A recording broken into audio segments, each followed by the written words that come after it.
Estamos aqui com o propósito de conhecer Jesus, né? E conhecer Jesus conforme os evangelhos.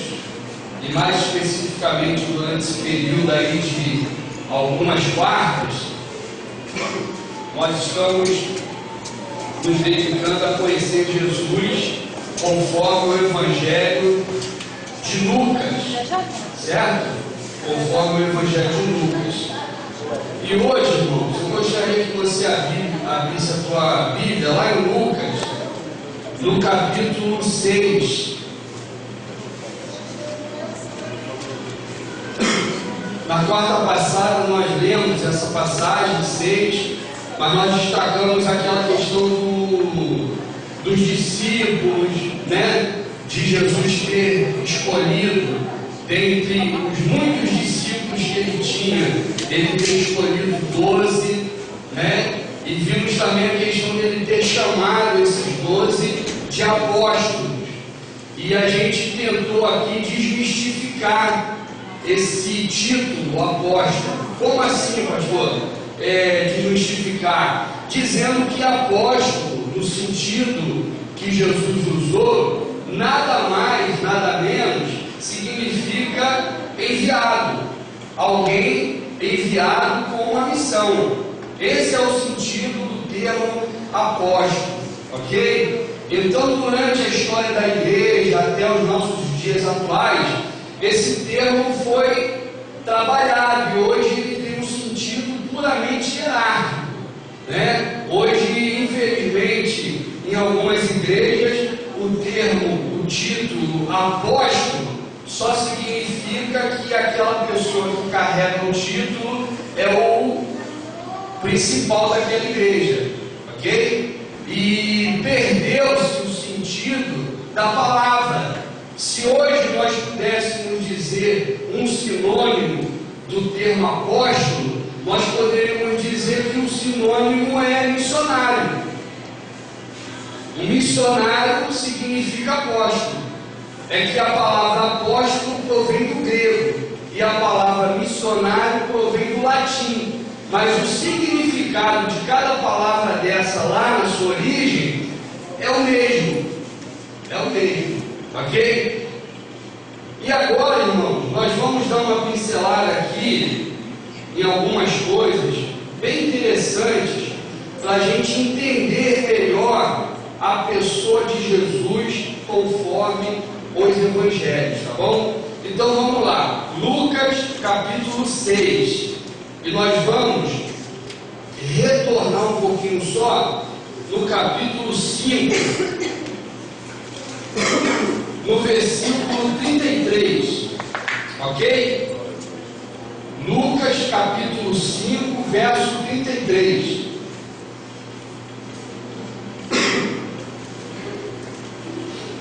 Lucas 5, verso 33. Vamos lá, diz assim: disseram-lhe então eles: por que jejuam muitas vezes os discípulos de João e fazem orações, como também os dos fariseus? Mas os teus comem e bebem. Essa questão aqui, irmãos, é um confronto de alguns religiosos da época com o Senhor Jesus. Eles perguntam a Jesus: Senhor, por que os discípulos de João Batista, aquele que te batizou, aquele que disse que você é o Cordeiro que tira o pecado do mundo, por que os discípulos de João jejuam tanto?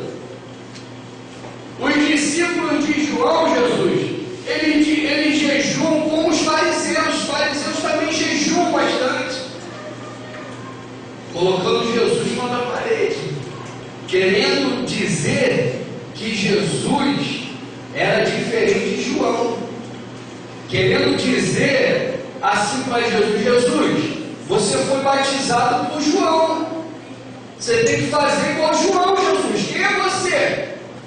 Quem você pensa que é Jesus? Se João, que batizou você, se João, que falou que você é o Cordeiro que tira o pecado do mundo, se o João tem um discípulo e os discípulos dele jejuam a beça, e os fariseus também, ô Jesus, por que teus discípulos não jejuam? A gente só vê esses caras comendo e bebendo. Olha, irmão. Aí Jesus ficou desesperado, né? Ficou, não? Jesus respondeu como? Falou assim, ó, podeis vós. Jesus, ele é interessante, né? Resposta, né? Ele, em vez de responder, dá logo umas bordoadas naqueles homens lá, ele vai e conta uma história, faz uma ilustração. Aí diz assim: podeis vós fazer jejuar os convidados das bodas, enquanto o esposo está com eles? Dias virão, porém, em que o esposo lhe será tirado, e então, naqueles dias, jejuarão. E disse-lhes também uma parábola. Escuta essa parábola de Jesus, irmãos. Ninguém tira um pedaço de uma veste nova para costurar em veste velha, pois que romperá a nova, e o remendo não condiz com a veste velha. E ninguém põe vinho novo em odres velhos, de outra sorte, o vinho novo romperá os odres, e entornar-se-á o vinho, e os odres se estragarão. Mas o vinho novo deve ser posto em odres novos, e ambos juntamente se conservarão. E ninguém, tendo bebido o velho, quer logo o novo, porque diz: melhor é o velho. Ok, gente? Vamos seguir. Aí, no capítulo 6 agora, ainda nesse contexto de confrontos culturais, religiosos e enganosamente tidos como espirituais, o capítulo 6 continua nesse contexto e diz assim: e aconteceu que num sábado passou pelas searas, e os seus discípulos iam arrancando espigas e esfregando-as com a mão, as comiam. E alguns dos fariseus lhes disseram: por que fazeis o que é lícito fazer no sábado? Por que fazeis o que não é lícito fazer no sábado? E Jesus, respondendo, lhes disse: nunca lestes o que fez Davi quando teve fome, ele e os que com ele estavam? Como entrou na casa de Deus e tomou os pães da proposição e os comeu, e deu também aos que estavam com ele, os quais não lhes era lícito comer, senão só ao sacerdote? E dizia-lhes: o Filho do Homem é Senhor até do sábado. Então, irmãos, esses dois textos aqui, eles nos mostram como que foi um pouquinho o ministério de Jesus no que diz respeito ao seu contexto cultural, religioso, ok? E no que diz respeito aos desafios que Jesus tinha pela frente para fazer com que as pessoas entendessem a mensagem dele. Porque vamos fazer uma viagem aqui, irmão, rapidinho, no tempo. Imagina que você está dentro de uma nave agora e a gente vai dar uma viajada no tempo. Ok? Nós apertamos o botão, a nave já está a velocidade da luz, né? E nós já estamos no passado, estamos chegando um pouquinho a uns 2000 anos atrás. Como é que era lá na Palestina, no caso? No Brasil, há uns 2000 anos atrás, sabe lá como era isso aqui. É um mistério, né? Porque os habitantes do Brasil nesse período não deixaram assim muitos registros, né? Registros escritos, registros decifráveis, né? Não deixaram. Então o que a gente tem é que no Brasil tinha aqui os índios e tal, papapá, mas enquanto aqui tinham os índios, lá na Palestina, lá por onde tem lá Jerusalém, aquelas guerras lá constantes, né? Nós tínhamos ali Jesus passando por aquelas ruas, irmãos. Enquanto no Brasil estava cheio de índio, lá na Palestina estava o Messias, o Salvador, o enviado por Deus para salvar o homem. E Jesus ali, irmão, naquele contexto, quando ele chegou, as coisas já estavam como estavam, certo? Jesus ele não chegou construindo coisas, ele encontrou coisas já construídas. Prestem atenção. O que Jesus encontrou construído ali? Jesus encontrou na cultura dele, já construído, uma espécie de cultura muito misturada a questões religiosas, e essas questões religiosas muito também misturadas ao que havia sido revelação de Deus para Moisés. Preste atenção que agora a gente vai entrar num assunto muito importante, que vai dividir águas aqui em nome de Jesus. Quando Jesus chegou nesse mundo, ele encontrou a revelação de Deus dada para Moisés, dada para os profetas, misturada com a cultura do local. Ok? Como é que isso estava acontecendo? Quando Jesus chegou, ele encontrou alguns grupos que comandavam a população. Você tem alguns grupos que são mencionados na Bíblia, uns mais, outros menos, e alguns você nem tem mencionado aqui. Mas desses grupos que você tem mencionados na Bíblia, você tem os grupos dos fariseus. Quem já ouviu falar dos fariseus? Todos nós, né? Fariseus, saduceus, né? Você tem além dos saduceus os herodianos, ok? Basicamente na Bíblia você encontra esses três grupos aqui: os saduceus, os fariseus e os herodianos. Quem manda? Fala. Esqueceu? Irmãos, podem me interromper, tá bom? Para perguntar, para dizer, fala. Não, fariseus, saduceus e os herodianos. Os fariseus, irmãos, eles se dividiam basicamente entre duas escolas farisaicas. Era uma escola mais tradicional, ortodoxa, tipo, a regra era: você não pode se misturar com outras culturas. Exemplo, um fariseu dessa escola não podia nem aprender a língua grega.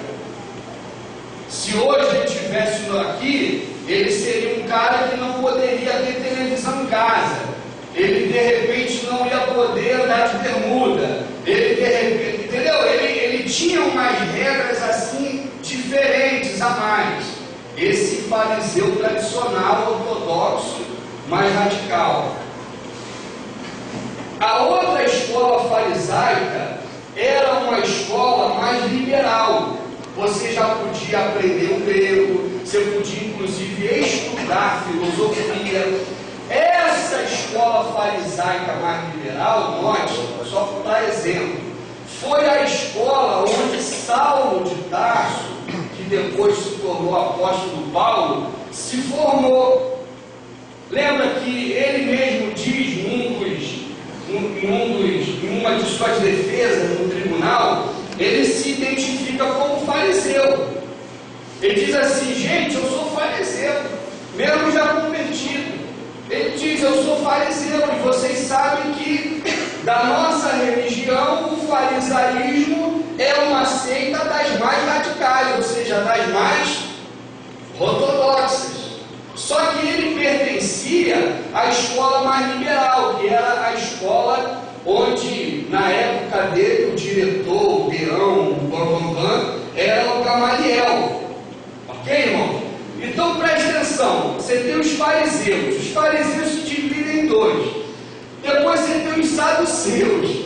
Os saduceus eram um grupo meio assim, meio ateu. Eles não acreditavam em um mundo espiritual. Eles eram materialistas.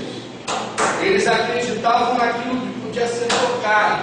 Mas como todo ateu meia boca, ou seja, não tinha ateu mesmo, não tem nada, eles gostavam de se meter nas coisas religiosas, né?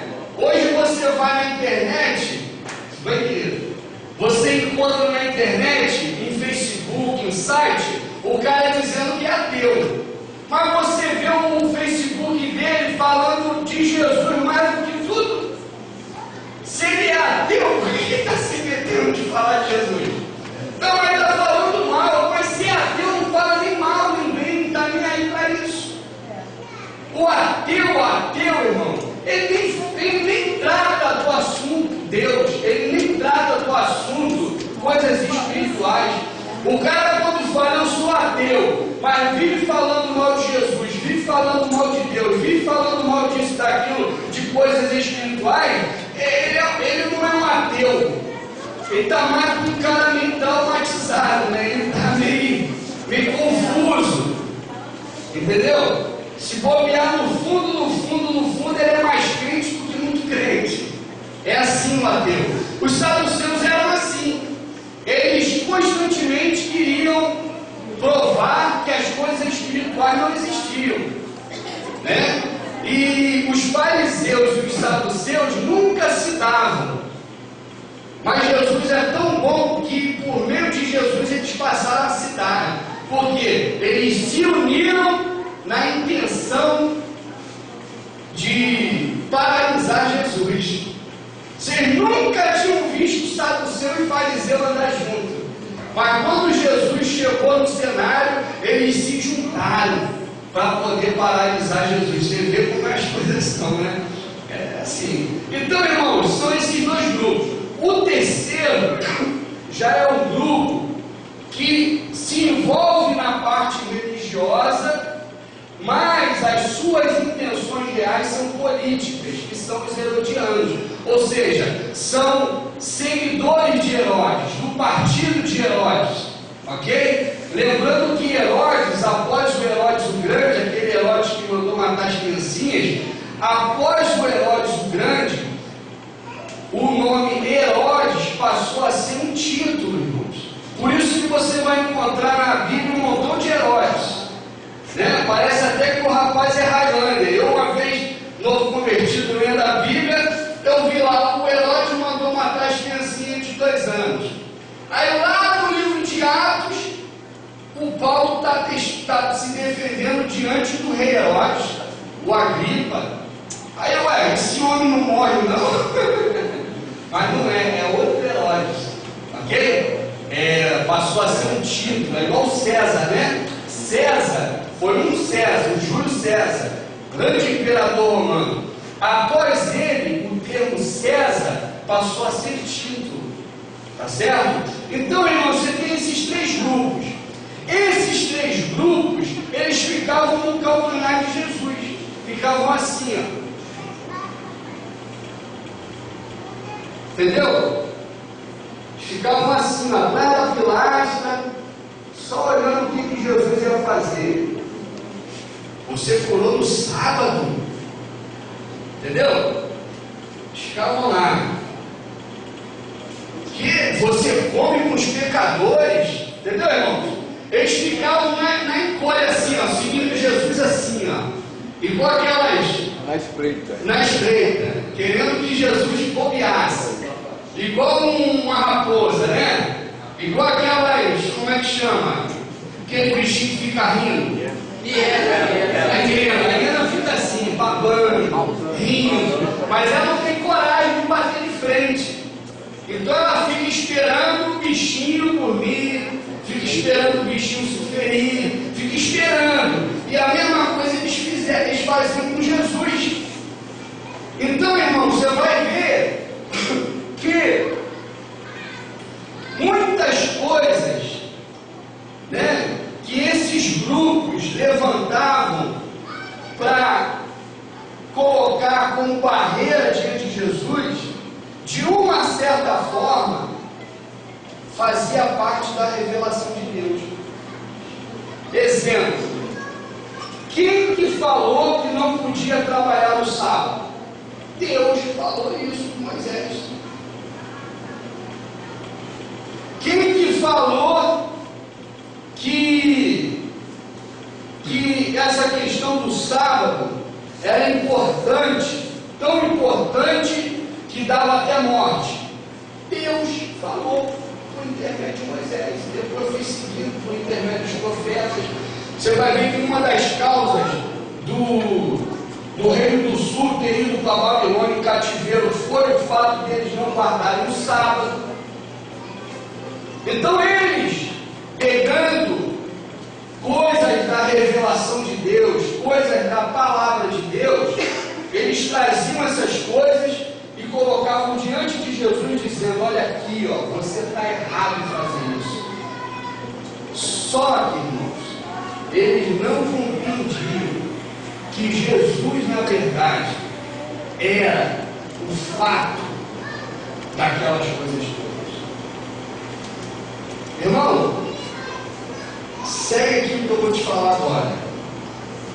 Todo o Velho Testamento, seja o que Moisés trouxe, seja o que foi reinterpretado e trazido à luz novamente, através de Esdras, Neemias, através de Samuel, né? Porque no período de Samuel, no período de Esdras, no período de Neemias, houve um reavivamento de trazer de volta tudo que Deus tinha dado por meio de Moisés.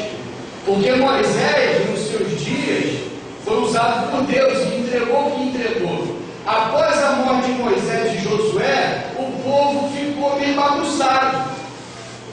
Só em Samuel é que a coisa começou a se organizar de novo. Certo? E aí, depois de Salomão, a coisa se desorganizou de novo. Aí vieram os profetas, até que não adiantou mais profeta, que o povo já estava matando o profeta, o povo já estava cerrando o profeta no meio, o povo já não queria mais ouvir profeta. Sai daqui, homem chato. Aí Deus mandou o cativeiro. O pessoal ficou 70 anos lá na Babilônia. 70 anos, irmão. Aí eles aprenderam um pouco mais. Aí Deus mandou o Esdras, o Neemias. E qual foi o papel principal do Esdras? Fazer ressurgir tudo aquilo que Deus havia dado por meio de Moisés, por meio dos profetas, a esperança, mas tudo através das Escrituras. Porque o povo já tinha perdido a noção do que era Escritura, do que era livro sagrado, do que era a revelação de Deus. Então Esdras teve esse papel importantíssimo. Neemias teve o seu papel meio político, de construção e tudo, mas foi quem deu um certo respaldo para Esdras. Então, irmãos, após todo esse cenário, o povo foi assim, se dedicando a estudar, a ler, a interpretar,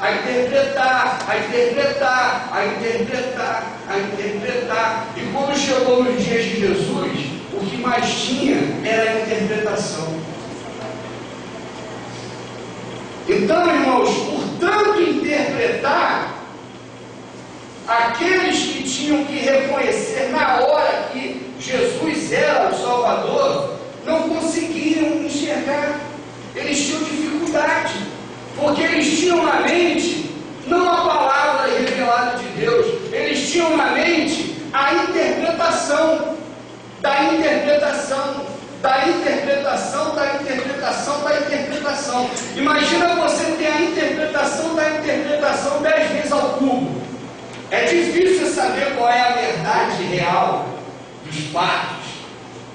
Então o povo estava assim, os fariseus estavam assim. E quando Jesus fez o que fez, Jesus não estava indo contra a nada que Moisés trouxe. Jesus não estava indo contra a nada do que constava no Antigo Testamento. Por que ele não estava indo contra? Porque ele era a encarnação de todo o propósito do Velho Testamento. Oi, irmão? Isso aí.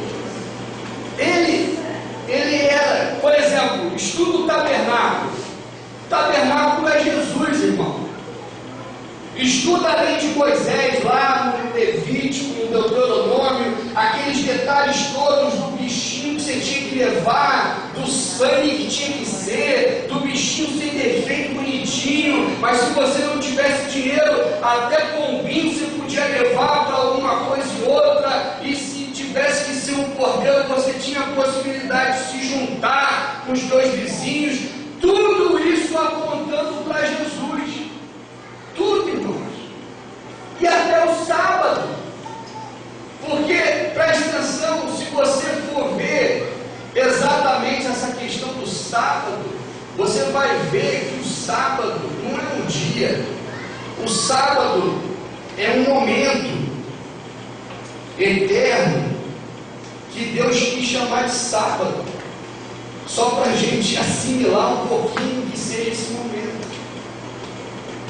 Um momento eterno.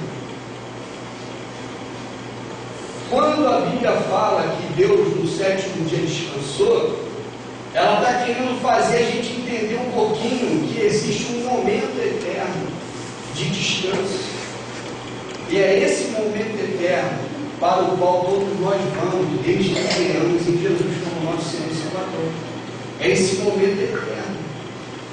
Deus, no coração dele, não estava, irmão, por favor, não vem querer me dizer que você, puxa vida, Jesus, misericórdia. Deus não estava falando de sábado, misericórdia. Segunda, sexta e sábado, esse é o sábado. Não, aquilo foi didático, aquilo foi para aquele momento, até aquele período. Mas quando Jesus veio, a coisa se abriu, a coisa ficou clara, a coisa ficou assim visível, nitidamente. O sábado semanalmente foi. O autor de Hebreus vai falar isso. Entendeu? Lá em Hebreus você vai encontrar, irmãos, que toda a lei, incluindo o sábado, foi uma figura de linguagem. Foram símbolos, foram setas. Uma vez eu preguei aqui e falei, foram setas, foram placas. Você está indo viajar, você tem que ter placas para te indicar, para ter uma direção. Agora, por favor, você parar numa placa e pensar que chegou, eu estou indo para Búzios, que bênção, uma praia muito boa, vamos lá. Aí tem aquela placa assim, Búzios, vira à direita. Aí tu para na placa, cheguei. Aí monta a barraca na placa. Vamos botar o churrasco aqui? Vai estar. Oh, que coisa boa, Búzios, irmão, coisa boa. Toda a lei foi placa.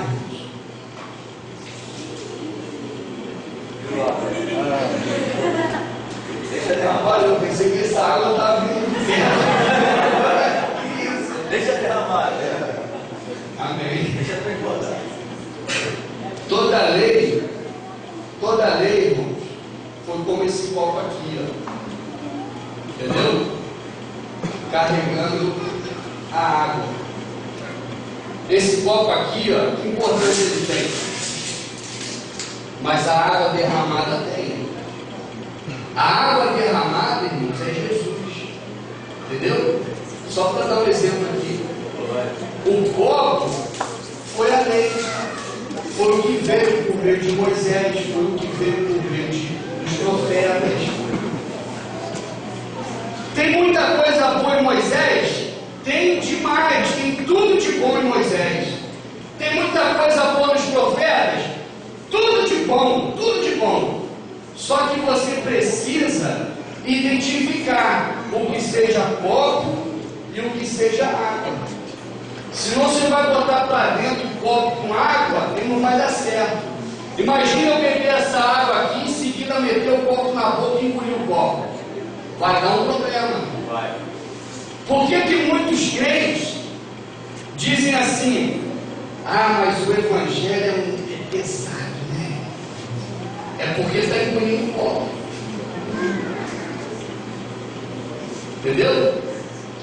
Porque o evangelho puro é o que Jesus diz, irmãos, que é: eu vim para que tenham vida e a tenham em abundância. Isso é evangelho.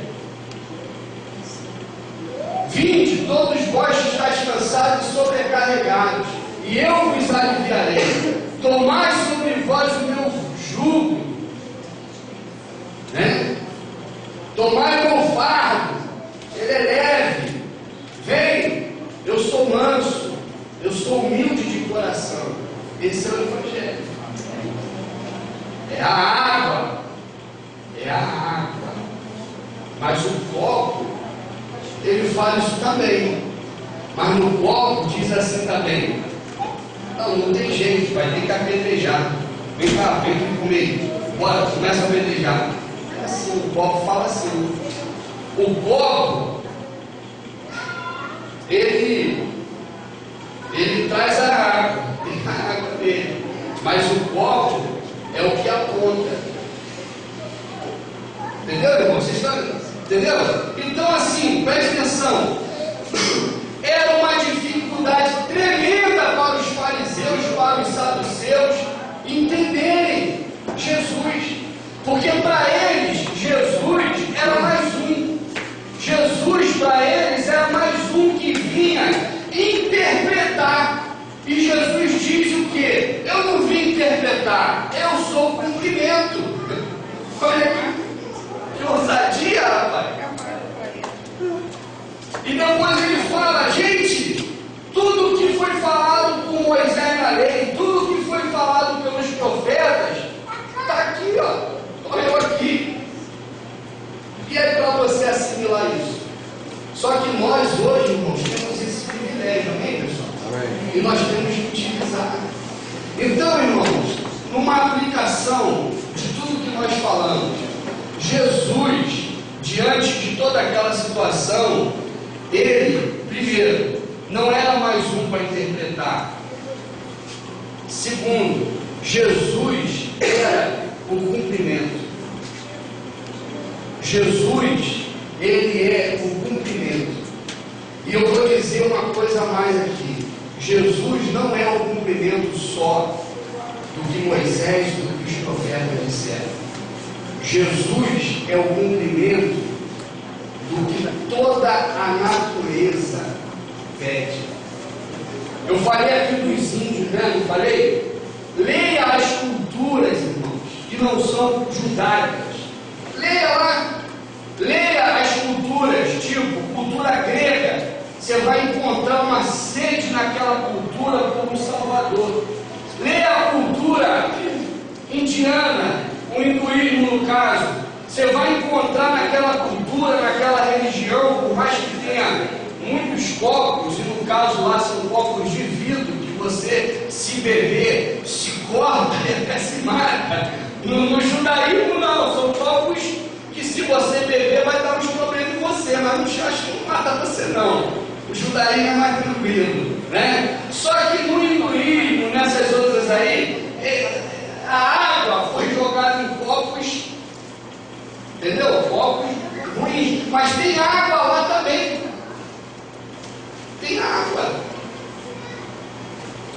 Tem estudiosos, irmãos, que dizem que o cristianismo é como se fosse uma farsa, a fé que Jesus trouxe. Porque eles, estudando essas várias religiões, eles pensam assim, puxa, mas todas essas religiões falavam disso. Mas é isso. Todas as religiões desejam Jesus, irmãos. Mas desejam Jesus com outro nome. Elas não identificam o nome, mas o desejo por um Salvador, o desejo por um cumprimento daquilo que é ensino, daquilo que é doutrina, um cumprimento visível, palpável, que se possível se tornasse gente, todas as religiões desejam. E Jesus, ele diz, eu sou isso, eu sou isso. Jesus, ele não indica um caminho, ele diz, eu sou o caminho. Jesus, ele não indica uma verdade, ele diz, eu sou a verdade. Jesus, ele não indica nada, ele só fala, eu sou eu, vem aqui em mim. E o que mais todas as religiões desejam é isso, é alguém que pudesse levantar e dizer, sou eu. E Jesus foi o único que disse, sou eu. Todos os outros apontaram. E esses grupos aqui, quando enxergam Jesus dizendo, sou eu, eles ficam em parafuso. Fala aí, irmão. Só para lembrar os pontos, Jesus criando falso princípio. Antes de Jesus, teve pessoas que se levantavam e montavam grupos, estavam com seguidores, depois matavam essas pessoas. Eu acho que em Atos que fala toda essa história, Teudas e Judas. Então, no período de Jesus, tem isso aí ainda. A gente nem comentou. No período de Jesus, desde os 200, 300 anos antes de Jesus até o período de Jesus, muitos se levantaram como Jesus, dizendo-se Messias, dizendo-se Salvador. Muitos. A maioria, na verdade, eram líderes, entendeu? Revoltados com o poder romano. A maioria. Você tem um exemplo assim clássico, mas não foi em relação ao Império Romano, um pouco mais com o pessoal da Grécia, ali com Alexandre o Grande, aquele período que Alexandre o Grande dominou tudo, deixou com seus herdeiros. E aí, você tem, por exemplo, os Macabeus, que é um período de guerreiros messiânicos, querendo libertar Israel. Você tem na Bíblia Católica livros, né? Se eu não me engano, são 2 ou 3 livros dos Macabeus, então contando esse período. Então, os Macabeus, eles eram motivados por esse sentimento, entendeu, irmão? Esse sentimento messiânico. Esse sentimento de libertar Israel, de fazer Israel reinar, de fazer Israel novamente ser um Israel como foi no período de Davi, no período de Salomão. Então muitos líderes se levantaram mesmo, dizendo, eu sou Messias, não sou eu. Aí cada um foi morrendo do seu jeito, entendeu? Teve um que estava com o seu grupo, e aí caiu uma torre e matou todos eles de uma vez só. Aí depois até ficavam pensando, mas é porque eles eram errados, por isso Deus fez aquilo. E aí Jesus até ensina dizendo que não, pode não ter sido por isso. Jesus, ele tenta mostrar que na vida existem acasos.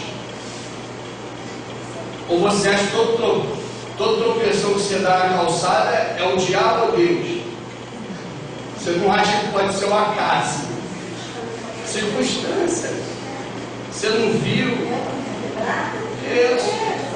Isso aí.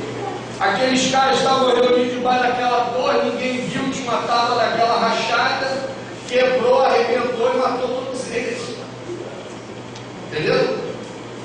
Então realmente, o Diogo, tinha isso. É igual grupos também, irmãos.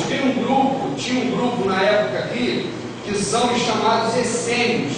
Os essênios não aparecem na Bíblia, mas você vê características desse grupo em algumas pessoas, tipo João Batista. Há quem pense que João Batista pertencia a esses essênios. Esses essênios, irmãos, eram pessoas assim, pessoas que se despojavam totalmente das coisas materiais e viviam pelos desertos, viviam em cavernas nos desertos, tá? Para você ter uma ideia, esse grupo, de todos os grupos, talvez tenha sido o grupo que não arrumou confusão com Jesus. Era um grupo assim um pouco mais voltado para a espiritualidade, entendeu? Você vê um pouco de traços dos essênios na pessoa do João Batista, aquele jeito dele, né, a seta, né, aquele jeito dele longe das coisas civilizadas.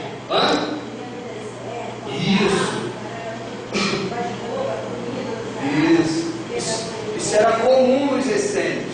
Talvez João Batista fosse, entendeu, irmãos? E se você for ver, os essênios, eles foram assim muito úteis até para nós, porque há quem diga que a preservação de muitos manuscritos do Novo Testamento e do Velho Testamento, né, foi por meio deles. Porque quando o Império Romano resolveu destruir tudo lá na Palestina, eles destruíram tudo mesmo. Tudo. Foi pior do que quando Nabucodonosor destruiu. Foi pior. E os essênios, por eles morarem em cavernas, eles conseguiram preservar muita coisa. Entendeu? E essas coisas que eles conseguiram preservar das escrituras só foram descobertas agora, na década de 40. É recente, né? É recente, irmão. Década de 40 é agora. Eu nasci em 78. 30 anos antes de eu nascer. Quem nasceu em década de 40 aqui? 40, 45. O João contando para irmã. O João, esqueci de facão, João. Então, irmã, sabe quando descobriram esses manuscritos? Por volta de 45, 48. Irmã estava nascendo a criança. Interessante.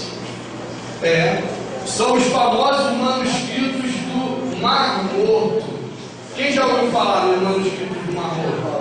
Então, os essênios talvez tenham sido os responsáveis em preservar aquilo lá. Então, irmãos, preste atenção. Jesus está diante disso. O pessoal não entende que ele não estava ali para interpretar, ele era a própria revelação total de tudo que era prática antigamente, de tudo que era seta, de tudo que era só indicação. Jesus era Jesus era o objetivo, entendeu? E eles não entendiam. E você vê, irmãos, que a coisa era tão estranha que o próprio João Batista teve dúvida. Vamos lá em Lucas, no capítulo, para você também não achar que os fariseus eram todos covardes, mas é porque era confuso, irmão. Era confuso demais. Não? Era confuso demais. Esses fariseus que conseguiram Jesus, ele deu mais perto que o fariseu, ou ele andava paisando no meio do povo, só para poder ficar observando? Não, na verdade, irmãos, os fariseus, assim, eles se vestiam lá. Tinham lá, e iam normais, identificados. Normal. Um outro grupo também que eu esqueci de mencionar eram os escribas. Então você tinha saduceus, fariseus, escribas e herodianos. Os escribas já eram os intelectuais, já eram assim os teólogos. Esses escribas normalmente eram os que faziam as perguntas, entendeu? Na lei, eles eram o quê? Eles eram os intérpretes da lei, entendeu? Era cheio de intérprete a lei. Se você for ver a lei, né, o que significa a Torá, resumindo lá, bem dizer o Pentateuco ali, você vai ver que é uma coisa curta. Você lê aquilo tudo lá em poucas vezes. Num dia só, se bobear, você lê tudo aquilo lá. Uma semana, sei lá. Um dia, se bobear, você lê. Se você ficar concentradinho aqui até o fim, você lê. Mas a quantidade de livros gerados para interpretar, irmãos, é uma quantidade gigantesca. Entendeu? Então, assim, já tinham perdido a noção até do já deu Torá, já tinham pedido isso tudo. E agora ver Jesus ali, ficava mais difícil ainda. E aí, irmãos, você vai ver até o João aqui no capítulo 7, no versículo 18, em Lucas capítulo 7, verso 18, fala assim: o João estava preso e ele tinha ido os seus discípulos.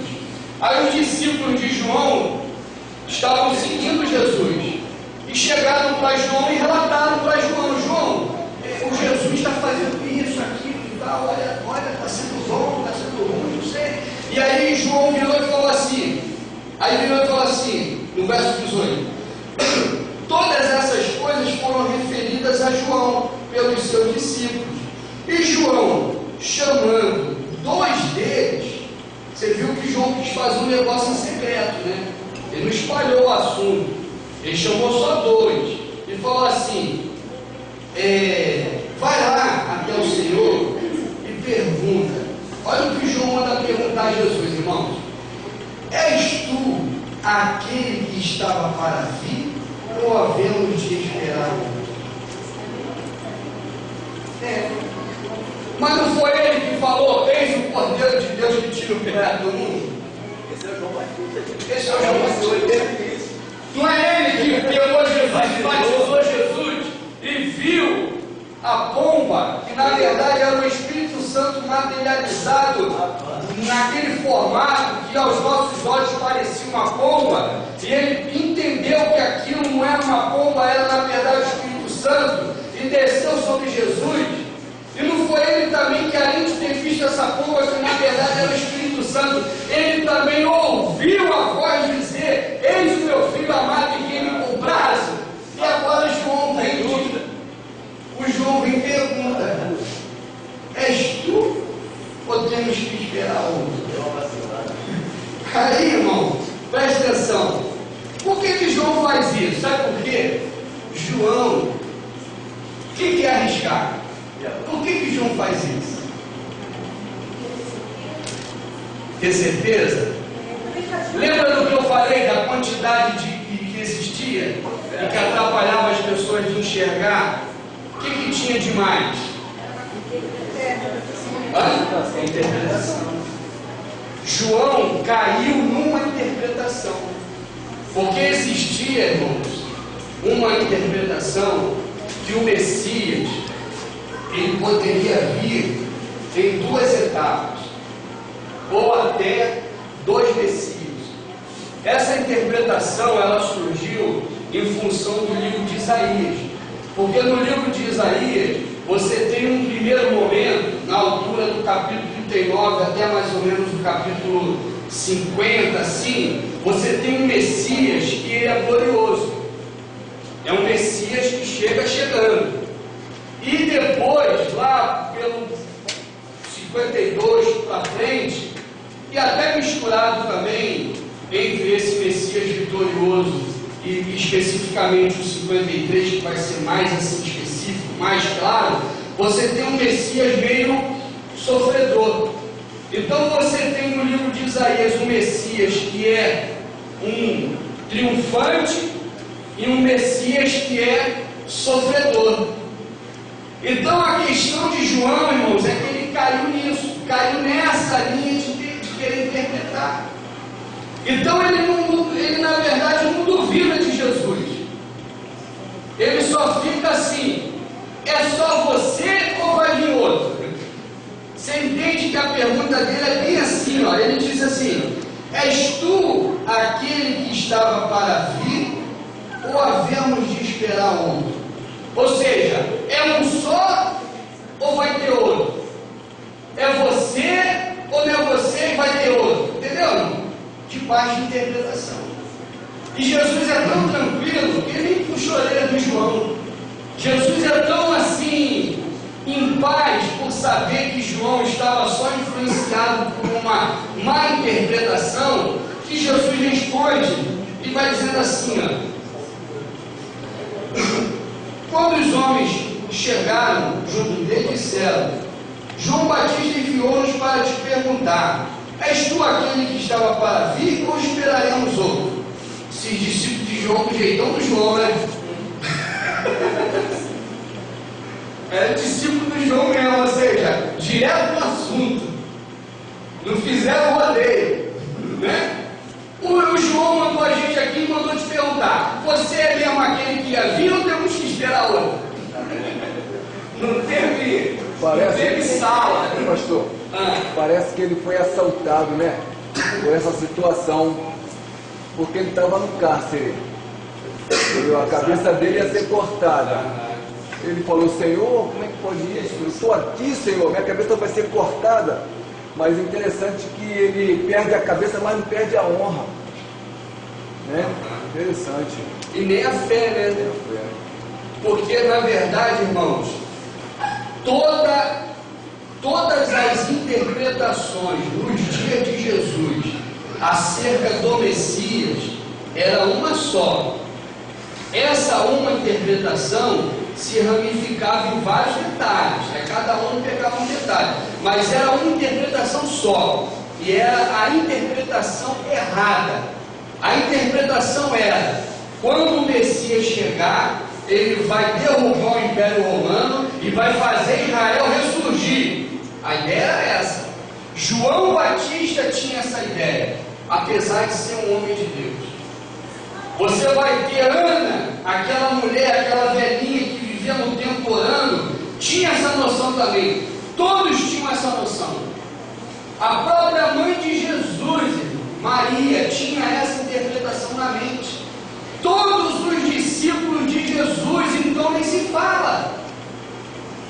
O que mais motivou, irmãos, os discípulos a seguirem Jesus foi essa interpretação de que ele, a qualquer momento, ia destronar o imperador romano e ia botar Israel lá no topo.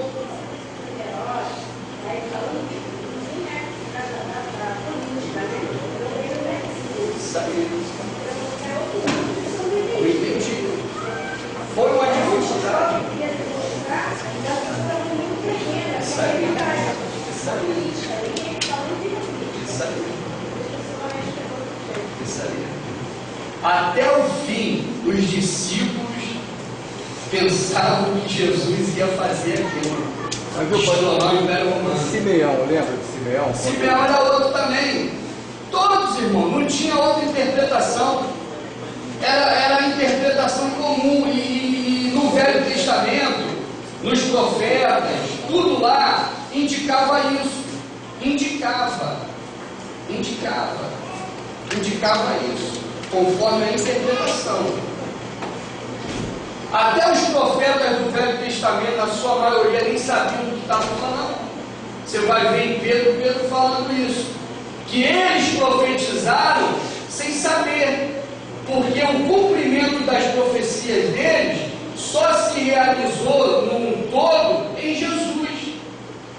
Então o próprio Isaías não sabia bem o que estava falando. O próprio Oséias, o próprio Daniel, então, tadinho. Coitado Daniel. Por isso que o anjo chegou num momento e falou: Daniel, fecha esse livro, sela, fica sabendo que Deus é contigo, vamos seguir. Senão ele ia ficar doido, porque ele não sabia o que fazer com tanto conhecimento na cabeça. Conhecimento futuro, conhecimento dos últimos dias. Ele não sabia o que fazer. Aí chega uma hora que o anjo vê: rapaz, o moço vai desmaiar. Daniel, fecha o livro. Está lá no final de Daniel. Sela esse livro. E no fim dos dias vai se multiplicar o conhecimento. Entendeu? Então, irmão, o João Batista, ele caiu nisso. E agora, irmão, só para a gente finalizar e dizer algo assim bem aplicativo. Você acha que nós estamos vivendo diferente hoje? Sabe, a ciência está se multiplicando, tá? A ciência. Isso aí. Tem muito sabe, quer saber de tudo, mas não tem, não sabe de nada. Está se cumprindo lá o que Deus falou para Daniel. Informática, ciência de tudo. Daqui a pouco é carro voador, daqui a pouco, né? Já por aí. Tem outra água aqui? Eu estava beber logo. Aqui, irmão, o evangelho aqui, ó. Vou beber o evangelho. Você tem que fazer isso aqui, ó. Saber o que é copo, saber o que é água. Estou ensinando, hein? Aprende aqui, em nome de Jesus. Ó. E você faz assim, ó. Usa o copo. O copo é muito bom. Sem um copo, a água ia se espalhar, tu não ia conseguir usar ela. Mas graças a Deus pelo copo. Mas o copo é só para carregar a água, né? A água que interessa. É para fluir mais. É o Evangelho, irmão. É o Evangelho. Jesus é a água, a lei, os profetas, todo o Velho Testamento, toda a vida, toda a existência, toda a natureza, tudo é copo, irmãos, tudo é copo. A água é Jesus. Quando você bebe da água, seja através da natureza, do que for, o que tudo isso te oferece, não são elas, mas é o que está dentro ali, e o que está dentro ali é Jesus em todas as coisas. É Jesus, é Jesus, é Jesus. Agora, só para você ir para casa pensando, se Jesus hoje surgisse, você acha que ele teria novos fariseus, novos saduceus, novos escribas no calcanhar dele? E quais seriam esses grupos? Porque hoje aqui no Brasil, no mundo em geral, você não tem mais grupos chamados fariseus. Você não tem mais grupos chamados saduceus, escribas, herodianos. Você tem grupos com novos nomes. E que grupos você identifica que seriam hoje grupos semelhantes a esses grupos do passado que perseguiram Jesus? Esses que dizem evangelho, mas estão vendendo uma imagem, mercadejando a palavra. Esse seria um dos As próprias principais. denominações, as próprias bandeiras. Porque eu queria trazer que aquilo ali não é o certo é que eles pregam. Que é a interpretação. Irmãos, nós vivemos como João Batista hoje, tá? Muito de interpretação. É por isso que tem questões que eu sou bem honesto em dizer, irmão, pode pensar desse jeito, pode pensar desse jeito, e na verdade, talvez, nenhum dos dois jeitos estejam certos, ou talvez os dois estejam certos, ou talvez um dos dois. Mas fica à vontade de pensar do jeito que você quiser. Só que pensa com profundidade, não fica na superfície, não. Fica igual pipa voada, não, na mão dos outros, não. Faz como se você quiser estruturar a tua mente em relação ao que a palavra fala, né? Só que, de modo geral, nós estamos com João, né? Mas glória a Deus, porque João, ele não perdeu a fé, ok? Ele só se enganou por causa de uma interpretação que ele tinha lá na mente, martelando. Então, qual é a dica que eu dou para os irmãos e é o que eu quero para a minha vida? Deixe de lado as interpretações. Tente agarrar ao máximo quem seja Jesus através dos evangelhos. Através dos evangelhos. Entendeu? Leia os evangelhos. Ouça os evangelhos. Porque hoje, irmãos, nós vivemos num desvio muito horroroso acerca de quem seja Jesus.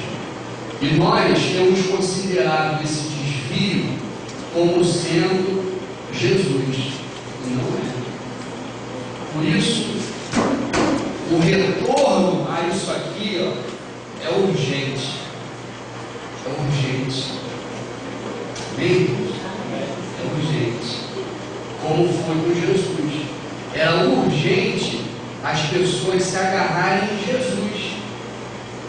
Mas elas iam para cima de Jesus já com interpretação na cabeça. Aí ficava difícil. Jesus falava A, o rapaz entendia B. Jesus falava X, o rapaz entendia A. Aí confundia tudo. Muitas das vezes nós temos, irmãos, que só aqui, ó, silenciar e tentar enxergar Jesus. um coração limpo, sem interpretação, sem nada, você zerado, dizer: Jesus, eu estou querendo te conhecer. Só isso. E eu duvido que você não vai conhecer Jesus mais do que você já conheceu. E eu duvido se você não vai ter uma pureza em relação a Jesus, que qualquer interpretação má, você não distingua logo e diga: isso não tem nada a ver com Jesus que eu tenho. É só o nome Jesus que a gente não quiser.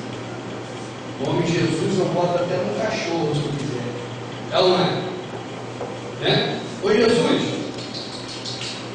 vem cá, Jesus, dá a patinha aqui. Mas, ô Jesus, Senhor dos senhores, Rei dos reis,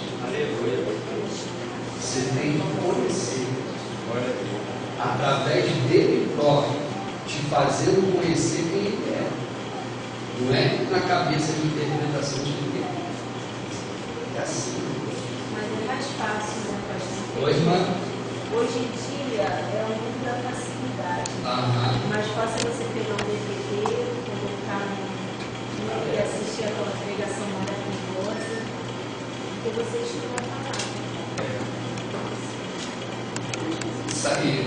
Mas olha, eu dou graças a Deus por vocês, né? A gente está aqui junto e vocês têm sido assim, constantes e assim, existe uma afinidade entre nós. Eu olho para os irmãos e sinto no meu coração uma alegria de saber que tem gente querendo conhecer Jesus.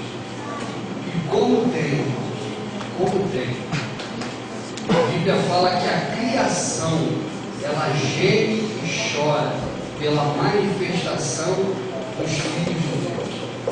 Preste atenção, se a criação geme e chora para ver a manifestação dos filhos, dirá o que ela faz para ver a manifestação do Criador. Se ela quer ver o Filho do Criador, imagina o que ela não faz para ver o próprio Criador. E nós estamos falando aqui do próprio Criador, Jesus, o Verbo, que se fez carne. Amém?